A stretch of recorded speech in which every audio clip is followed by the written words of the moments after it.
Hi, I'm Lauren Kennedy, and welcome to episode 68 of Art This Week. In this episode, we continue our week at the Meadows Museum. Today, we speak with Eve Sussman about her film, 89 Seconds at Alcazar. The Meadows' current exhibition, Spanish Muse, A Contemporary Response, is a reinstallation of their permanent collection, but in addition to their permanent collection, they've installed several works by contemporary artists. While at the museum, our host, Caroline, spoke with Eve about the film, 89 Seconds at Alcazar.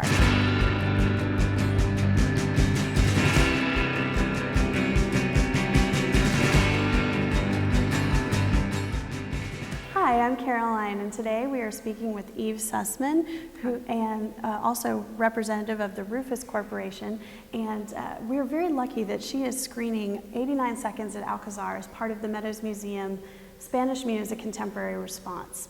And we've also been really lucky to have a viewing of The Rape of the Sabine Women recently here in Dallas as part of the program with Conduit Gallery and the Video Association of Dallas. So a lot of Eve Sussman going on this summer here in Dallas. First of all, I've been doing a little bit of research about you, and one of the things I found really interesting is looking at a bio. It described you as an artist and movie producer, and I kind of thought that was an interesting title, label. Yeah. How do you kind of view that? Oh, you can't believe everything you read on the internet. Of course. Especially on Wikipedia. Yeah.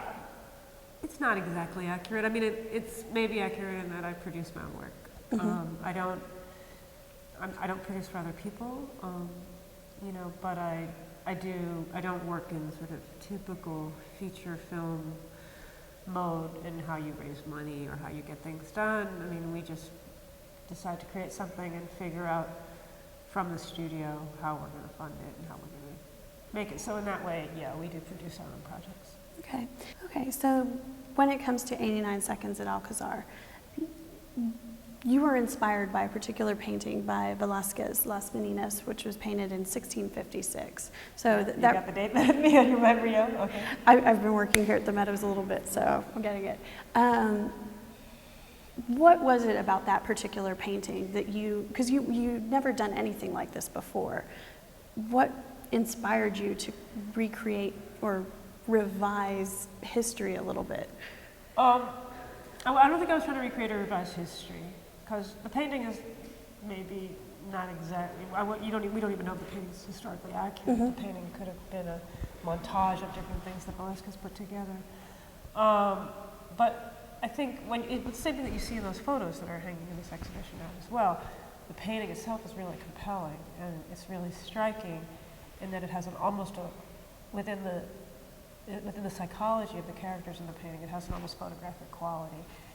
Velázquez is able to capture sort of psychological moments, emotions within his characters that you don't really see very often in painting. You see it much more frequently in photography and actually in snapshots. So he predates photography by more than 200 years, but is able to do almost a snapshot-like thing with the way that he conveys a psychological moment. And that's what was so compelling about the painting, is you feel the sort of psychological drama of the characters. And so it's really arresting. The painting's extremely arresting when you see it in real life. You sort of feel like the characters are going to walk off the canvas. And everybody's in mid-motion. They're all coming from someplace or going somewhere. They're all in mid-gesture. Like no one could have held those poses for more than a couple of minutes without having to move again. And so it seemed obvious that you could treat the painting like a film still, and then invent the stills that came before it, or the motion that came before it, and the motion that comes after it. You shot this in one shot. It's shot in it was a continuous choreography and a continuous Steadicam take. And okay. it feels like it's one take. It was actually, we did a number of takes that day, obviously. Mm-hmm. I mean, when you're doing a choreographed piece like that with 11 actors and a dog, you don't just do one take. Okay. So there were, I think, 7 or 8 takes, and then we montaged those takes to feel like one take. So the concept was very much that it should be one continuous Steadicam take going around the room like you're a fly on the wall, circumnavigating the room. And the reality is when you make something like that and you have that many variables, to get it right, you have to do it a number of times, and you're probably never going to get it right in a single take. Mm-hmm. My initial goal was try to do it in one take and not have to make any cuts at all. eventually I realized, well, there's a really good part here, and there's in take 3, and there's a great part in take 5, and I did actually cut from a couple of different takes, but there's very few edits in it. There's only 3 or 4 edits in the piece. Okay. And then tell us a little bit about, you recreated the room of the Alcazar, and you had someone do the choreography to work with the actors, and you had the costumes recreated. Tell us a bit about the process involved. Well, I just realized if you were going to actually figure out that painting as a choreography, the room had to be right. It had to actually look like the painting. You had to rebuild that room. And so yeah, we built it as a theater set, and did things that they do in theater and in movie sets, which is we forced the perspective. So we made the room seem deeper than it is by, the angles not being at 90 degrees, but by pushing the perspective in and by slanting certain things. And the choreography I worked on with Claudia de Serpa Suarez, a really great dancer and choreographer who's Portuguese, lives in Berlin, but is Portuguese. And then the costumes were done by Karen Young, who's a great costume designer in New York.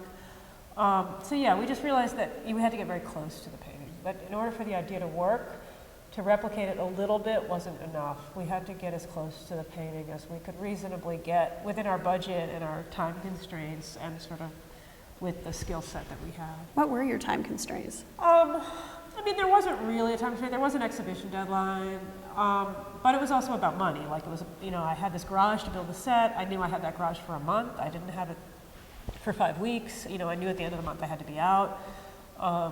So there was pre-production for a few months where Karen and I figured out the costumes, and Claudia and I started talking about the choreography. But it was actually all done really quickly. We built the set in a couple of weeks. There were a couple of days of rehearsal, maybe 4, and we shot in a day. And then we had to strike that set and get out of the garage. We shot in a garage in Brooklyn. Wow. And you have to just strike the set, and it all just garbage. Yeah. Wow. Like it is with most theater sets, Yeah. and Broadway, and films. It ends up in a dumpster, and hopefully some other artist pulls it out and rebuilds it into What about something those else. costumes?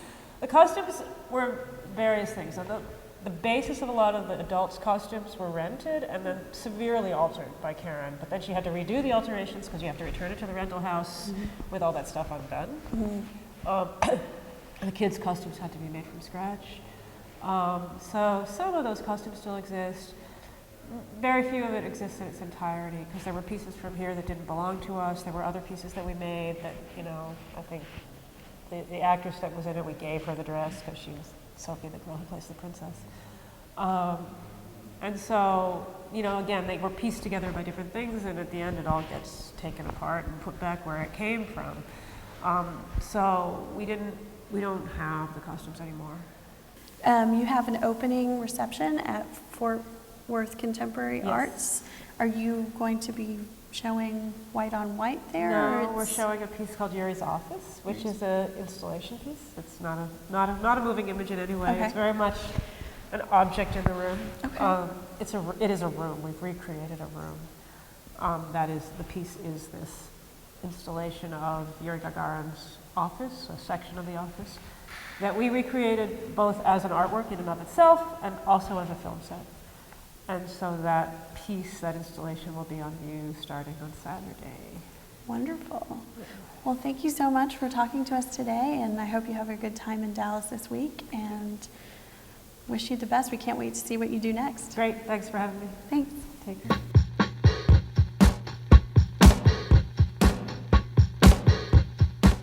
That's it for Art This Week. We want to thank Eve Sussman for speaking with us. More information on her can be found at the website rufuscorporation.com. Spanish Muse, A Contemporary Response, is up through December 12, 2010. We also want to thank the museum, especially Tori, for setting up the interview for us and letting us film in the gallery. More information about the museum and this exhibition can be found at smu.edu/Meadows Museum. That's it for Art This Week, and thanks for watching.